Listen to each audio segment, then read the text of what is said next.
What's up, everybody? It's Matt Johnson. We are back with another episode of Real Estate Uncensored. This is the place where you get actionable ideas, insight, and inspiration to turn your real estate career into a life of freedom. And I'm chuckling because I think Greg heard himself knocking on the desk to signal that it was my turn to start the show. This may be the greatest opening of the show ever, and I hope that you're on YouTube watching this because it's pretty fantastic to watch Greg in pain. So first of all, we've got a great guest. We're talking about how to expand, dominate, and profit this year. We have a phenomenal guest who's going to share how he's built a multi-million-dollar team and is expanding not only out of the home base in the Pac Northwest, but now is expanding to the opposite side of the country, and how that's all going and how you stay profitable when you've got all kinds of other agents kind of running around all over God's creation, reporting to you and using your systems and all that fun stuff. So a great podcast for anyone who's in a leadership role of any kind. So we've got a lot of stuff to get into. We, of course, have the Evil Bald Ninja as well. Gene Volpe is here with us as it is our Friday episode. But first, what's up? The Junior Grandmaster himself in the co-pilot seat, where you so belong. Greg McDaniel, what's up today? I do. And Gene kind of creepily just mumbled in there like, yes, I do. So, the reason why I was writing in pain a second ago is because I'm doing this kickboxing classes to get my chubby ass back into shape. Oh, shut up, man. You're just jealous. That's all it is. You're just jealous. Listen, I can't wait to come out there. I'll box you. Oh, boy. Okay. Well, anyways. Dude, I think Greg might have a significant reach advantage on you. Yeah. I got freakishly long arms. I'm short, but my arms are very, very long. So you're telling me you're a knuckle dragger? Just kind of pretty much. Neanderthal just dragging your shit around your gym? But right, yes. It would be such a great opportunity to insult your home city right now, Gene. But I'm going to take the high road, and I'm not going to do that. That's right. All right, so let me tell my story about knocking on the gosh damn wood. You guys keep cutting me off. But I jacked up my knuckle, hitting the heavy bag because I'm just learning how to properly do that stuff, and it is incredibly uncomfortable to shake people's hands right now. People go in, they want to overpower you because you're the tall guy, like, hi! And they crush it, but you can't wince in pain because then you're the pussy out of the group. You're like, I'm good to meet you. Yep. Oh, wow. Yeah, that's fun.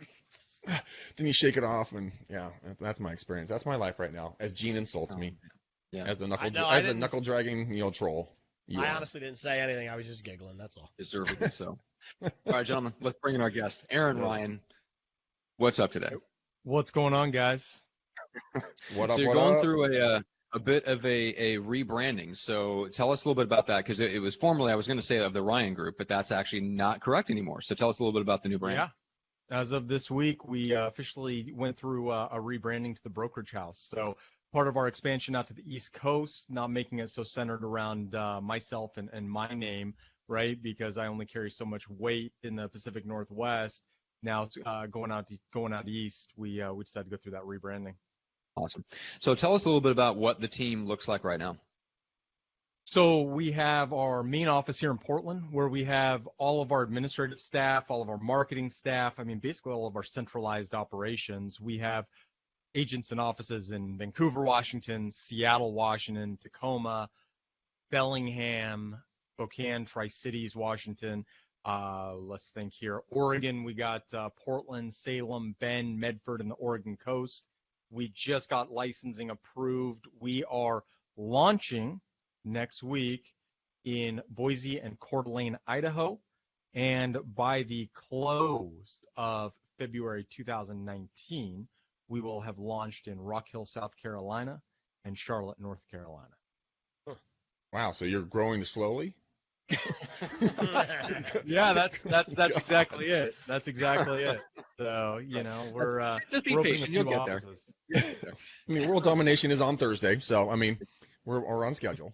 Yeah, I got the haircut for taking over the world and all those evil things, right? So why not go for it? You and Gene are sharing your same barber. I like it.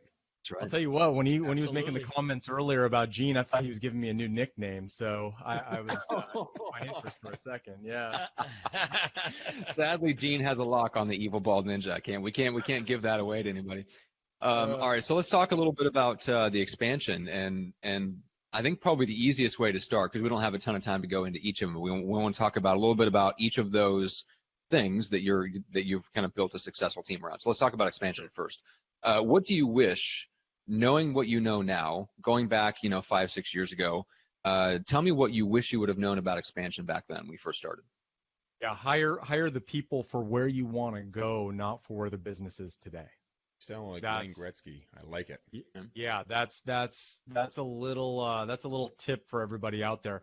Hire the people and the staff with the capacity to handle the business where you want to go, not where you're at today. I spent 3-4 years hiring assistants and transaction coordinators and listing coordinators that could keep up with my volume of where I was at. And as I grew the business, they would implode one after the other. And it took me a little bit to figure that out. But honestly, that's the number one thing that I look for in our people is who can handle, the growth of the business and the leadership of the business kind of moving forward into new markets as we expand. That's interesting. Yeah, that's a big thing, and it's so hard, especially when you first start hiring people, to get that sense of where their capacity is. I think that's one of the hardest things to judge. Is there anything that you've noticed now that you're a little bit better at identifying who has a high ceiling of talent? Is there any common things you've noticed? I'm a big user and big fan of the DISC assessments, so I start there, right? Then we put them through. So before it used to be one interview with me, I liked you, you were hired, right? That was my whole hiring process for years. Now I make them go through a 3-step process. They got to go through at least a series of 3 interviews. It shows how committed they are, right? How much they want the job, how committed they're going to be to the organization. We put them through that series of interviews. And then also, we go through an extensive background screening with them, previous employment references, anything we can dig up on them, social media. I got a gal in here that all she does is she looks people up on social media, screenshot things, sends them to hiring managers. I mean, we go through a pretty intense process for coming in now. Yeah. So watch out. And that's where Greg would fail the hiring process right there. No, I would not. I would excel in that particular area, maybe, if I bribe people. You'd be surprised what you can find out about potential employees on Facebook. That's for sure. Yeah, I would imagine. Bikini shots in the college year is probably not the best idea to keep those up if you're going to be searched out. And doing keg stands, shit-faced with your buddies in college, like drooling on yourself. Might want to get rid of those. Just gonna throw that out there. Yeah, put the bong photos away and stop flipping off the camera. It's always a good start when you're. That is a good thing. Yeah. The good thing I moved my 6-footer before we went live today. Because I wouldn't want to misrepresent myself. Oh my gosh. Oh man, that's hilarious. Okay, so let's talk a little bit. 6-footer. Sorry, I might need some recovery time for that. I can never picture you just sitting around getting high. Well, first of all, I cannot imagine Greg high. I don't know whether that would make you like more amped up version of who you are, or you come down to where you're more like me, like dude, Greg on methadone or something. Dude, I like me when I used to get stoned. I usually just sit around and just stare at shit and like. Ready? This is what I envision it sounds like. Dodom, dodom, dodom, dom, dom, dom, dom. That's usually how I felt mentally. Yeah. Ooh, Doritos. They're spicy. That's funny. All right. So you want to look for people with high capacity, a high ceiling. I know from we're all sports fans from what I understand. What?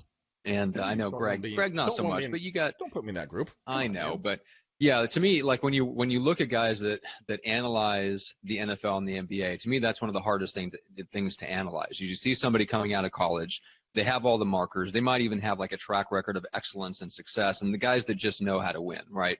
Dallas Cowboys quarterback is a great example of that. But then you put them in a situation and you throw them into the fire and you realize, oh crap, this person has a low ceiling. Like they kind of maxed out their talent already, and they were, maybe they're fortunate to be in the position they're already in and they're already starting to get overwhelmed, or as they go along and they start to take on more responsibility, you realize, yeah, they're pretty much just about hitting their ceiling.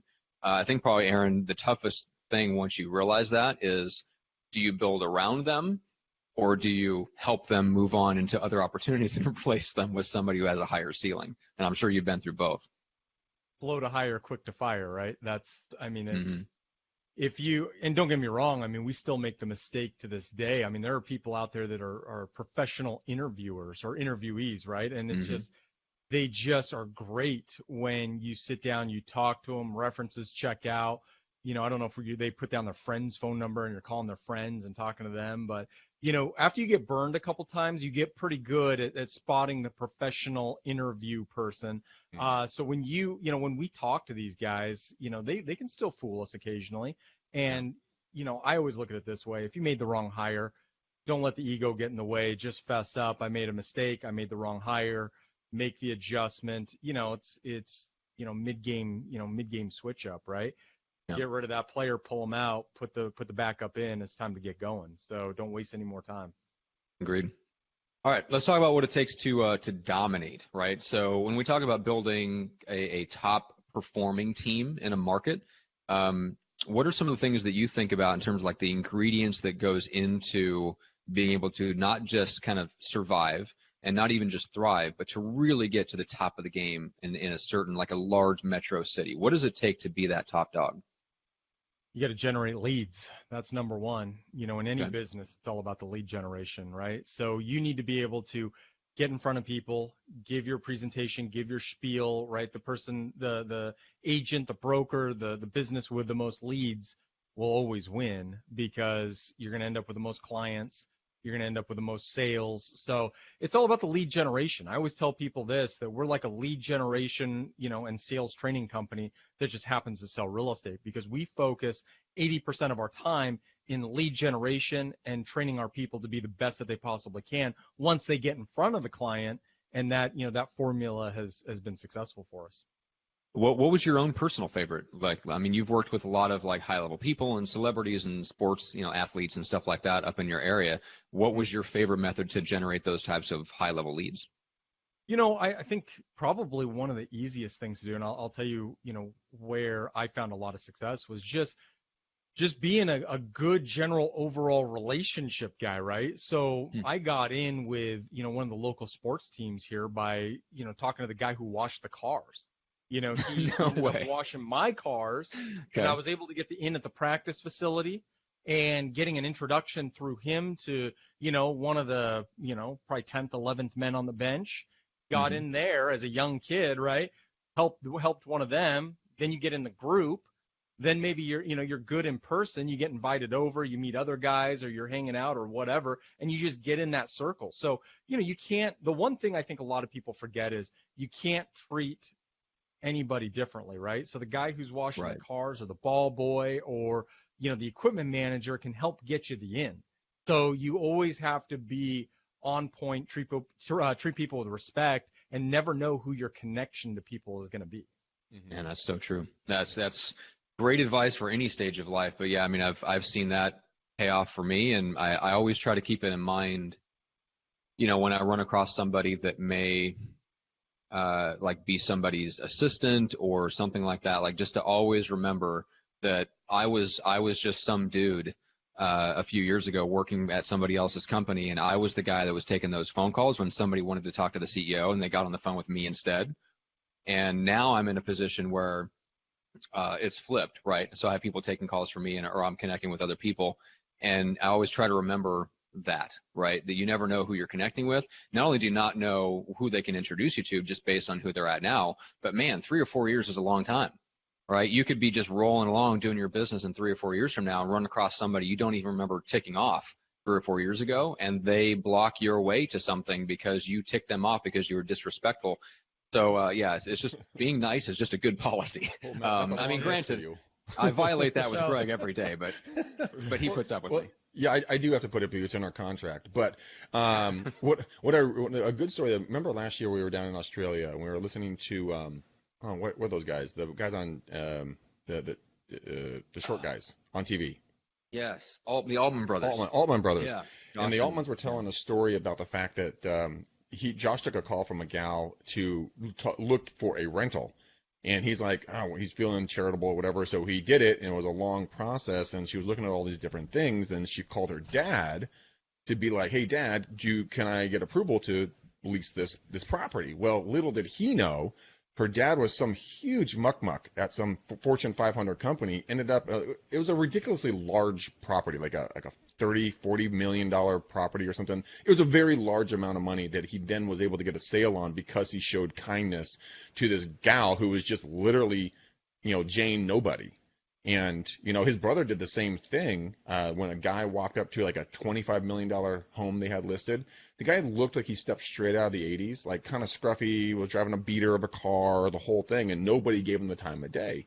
And so the older Altman went up to the guy and said, "Hey, man, how are you?" He interacted with him.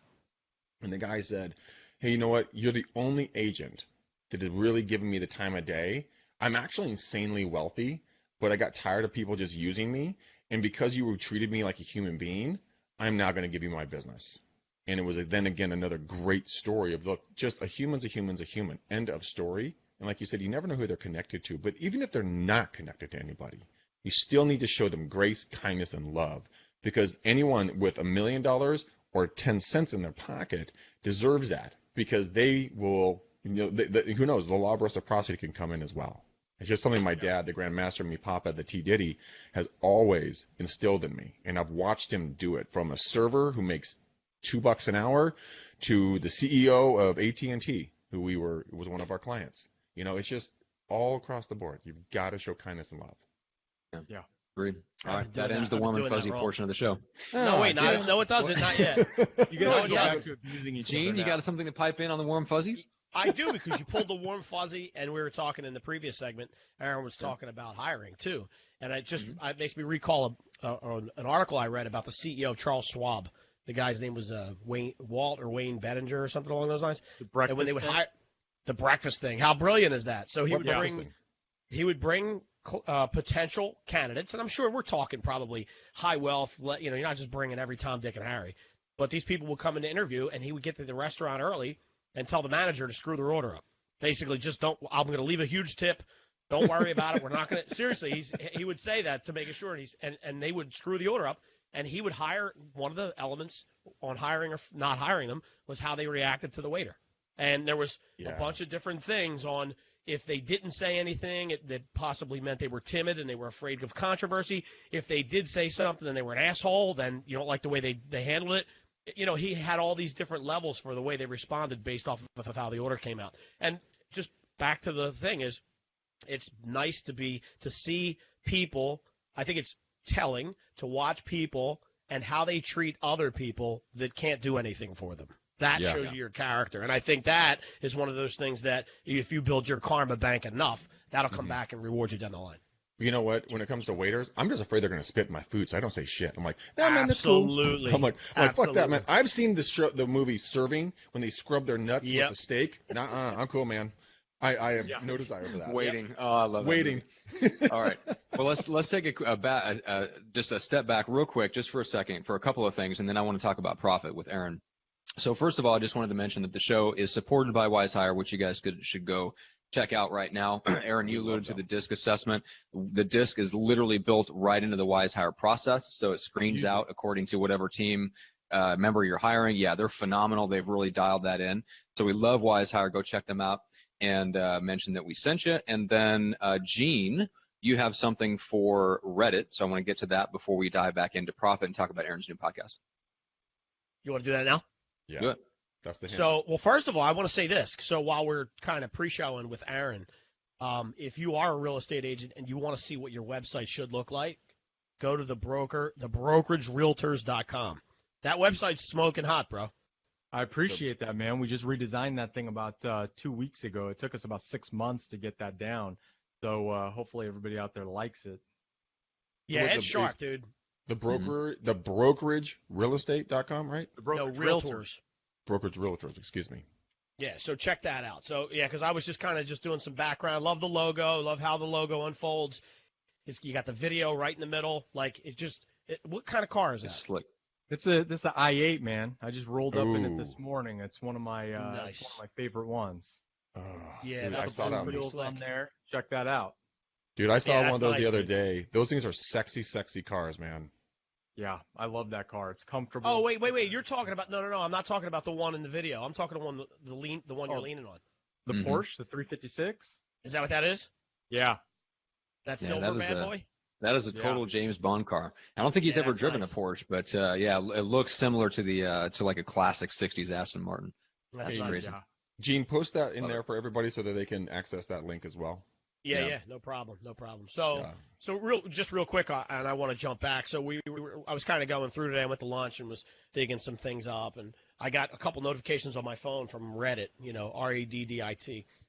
And we're always talking about different services and platforms and all these things for your marketing and for just different things you can do for real estate.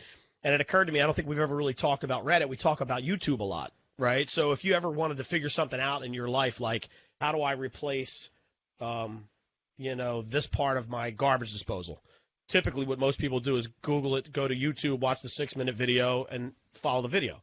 I did that when I installed my Nest camera, right? Or my Nest doorbell.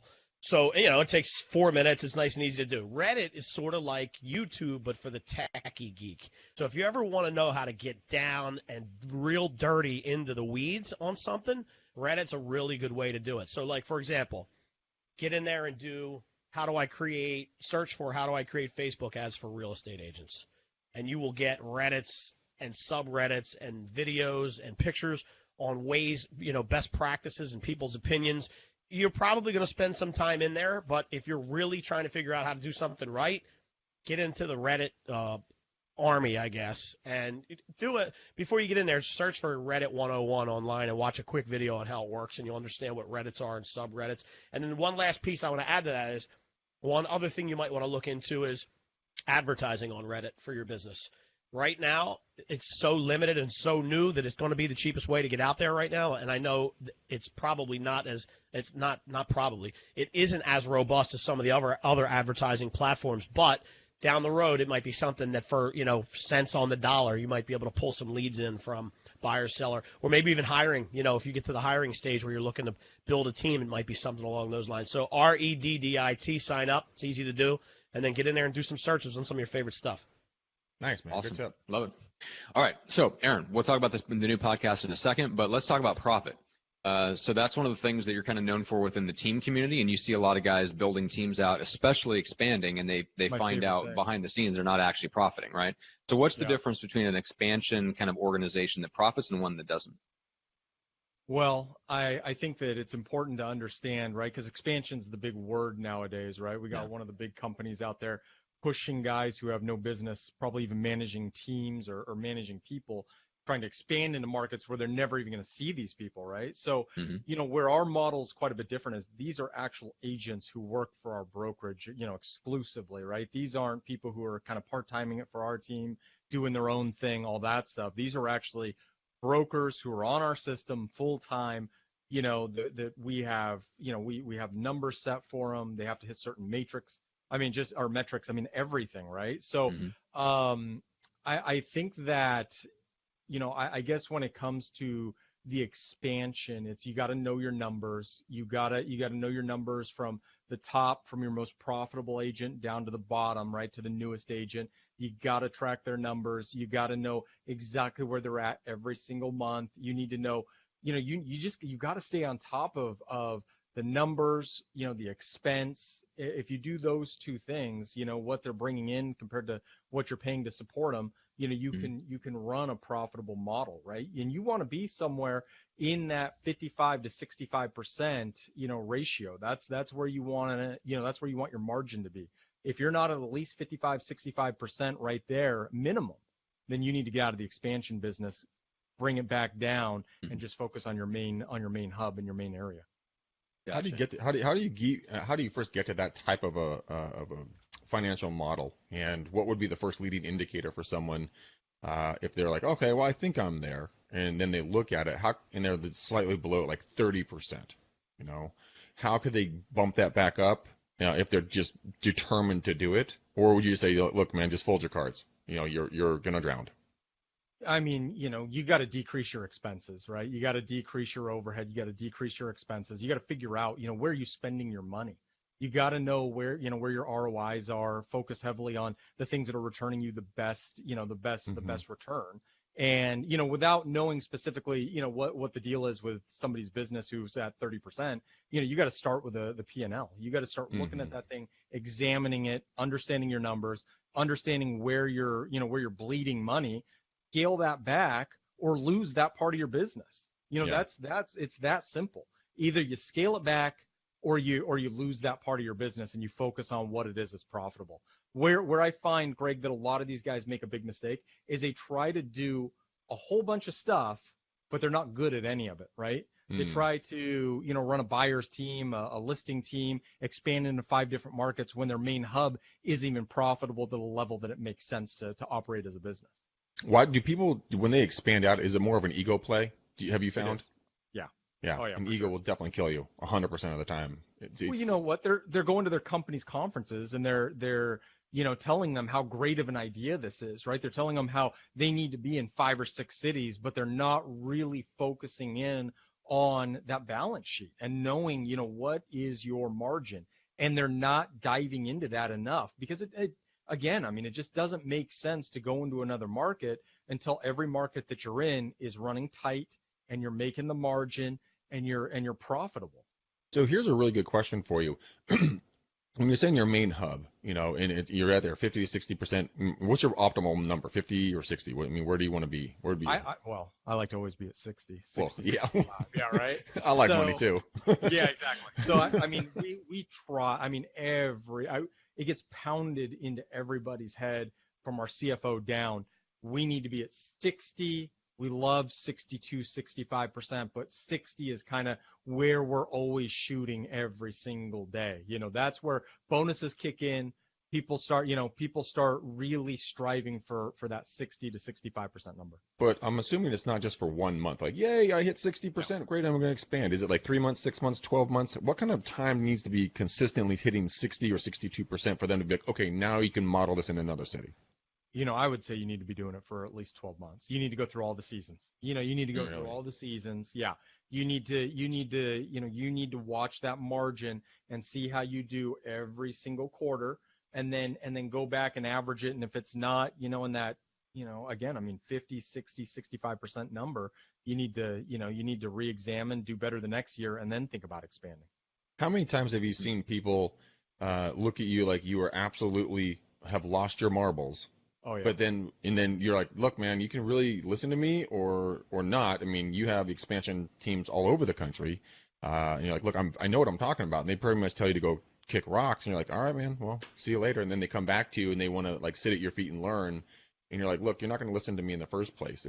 Have people come back to you and actually listen to you and really expanded their teams? Or have they just decided that the humiliation was enough and they just never came back and wanted to learn from a master?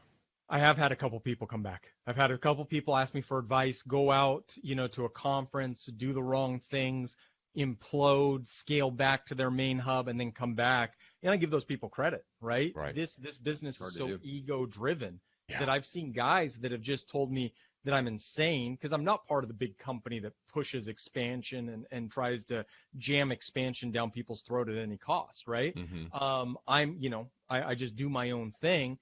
So when I give them that advice or I give them, what it is that I do or I give them tips, a lot of them, choose not to take it. And a lot of them kind of have the big ego and they don't want to admit that they may have been wrong and, they just don't come back. But I see them scale their teams back. I lost everything in 08, 09, bankruptcy, foreclosure, went down to $35 down to my name. Had to give my car up. Because I couldn't make the payments. My girlfriend left me because she said I didn't make enough money for her. Thank God, she was a stupid person. Yeah. Really, she was a bad human, like really a bad human. And going through that humiliating experience, all ego was lost. There was nothing left. Nothing left. And I learned a lot from that experience. And I enjoy keeping myself there. I try to keep myself out of as much ego as humanly possible because I saw what ego did. It got in my way to such an epic proportion that it blinded me from what was true. I bought $1 million house at 26 years old because I didn't want to kick my roommates out of my condo. Fucking stupid, right? Wow. Yeah, exactly. The silent wow is so loud. Wow. I don't know what no else more to ego say except for that. So. Yeah. Yes, ego does lots and lots of things. You're not doing that again. Well, and thank God, at least some people are figuring out that the expansion game it's a tough game to play. It's a rewarding game to play because it starts with having a healthy central business and then figuring out the parts of it that are reproducible in other places. So it really does. I think if there's any benefit to the expansion movement, there's a lot of bad that's come of it. But I think the flip side of it, the good, is that a lot of people that wouldn't have systematized, wouldn't have really paid much attention to their systems and their profit margins and all that stuff, hopefully the carrot on the end of the stick of the expansion forces them to look inward at the construction of their team and a little bit more closely than they would have otherwise.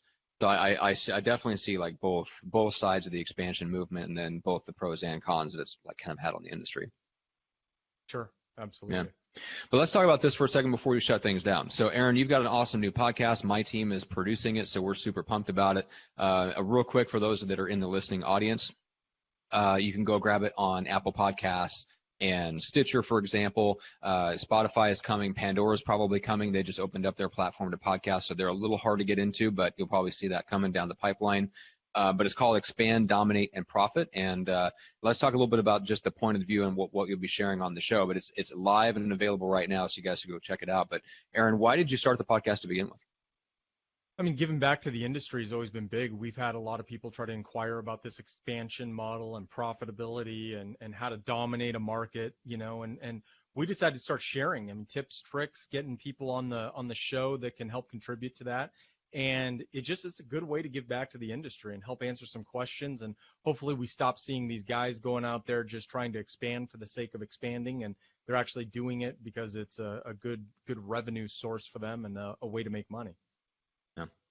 Yeah, and so for a lot of things, for anybody that's looking to, like we talked about, so either expand, build a dominant team in a certain market, and definitely someone who wants to do all that while maintaining really high, really good, healthy, strong profit levels. This podcast is really aimed specifically at them, but also for anybody who's looking for strategies and tactics around prospecting, because we didn't even get a chance to really scratch the surface on the kind of the core strength of what your team is built around, which is phone prospecting, the fundamental stuff of what real estate is about. So anybody that's listening that wants more tips on that too, this is a great podcast for you, so check that out. Guys, shall we put a nice little bow upon this episode? We shall, man. What color are we picking today?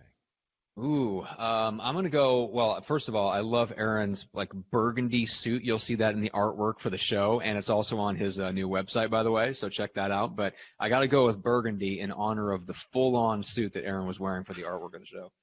It actually really is. That is a bold move. I like it. Today it's purple, guys. I should point the camera down. I got the whole purple setup here, so it's purple today. You got the zoot suit. You fit right in with pro athletes. Like you dress like a pro athlete. That's the goal. Exactly. You got to dress like you can buy the house they're looking at, right? So you got to dress like them. Hell yeah, exactly. You got to roll up in that Porsche. Exactly. Absolutely. Or the BMW i8, another sexy vehicle. Mm-hmm. All right, guys. Hey, thanks for watching. We are putting we'll do a burgundy and purple bow tie on this because the zoot suit is in full effect with our dear friend Aaron. Aaron, thanks for coming on, man. Awesome stuff. If this is, I know this is just the baby pinky scratch of what you can drop knowledge on. So go check out his new podcast, guys. If you liked what you have here, also go thank him on iTunes for doing this episode because he is a wealth of knowledge. He has a $5,000 bill hanging on his wall. We know this man can make money. Anyways, thanks for being here. Thanks for everything. We love you. Matt and I love you to pieces. Go check out Wise Hire. They have brought in, to date, 336 leads or prospects for my radio show sales team, and it's through their system that I only talk to the best of the best. But with that being said, Gene, you are the evilest bald ninja of all times. Aaron, you are a legend. Matt, you have a small piece of black coal for our heart, but we still love you. Until next show, guys. Peace out, ninjas. We're gone.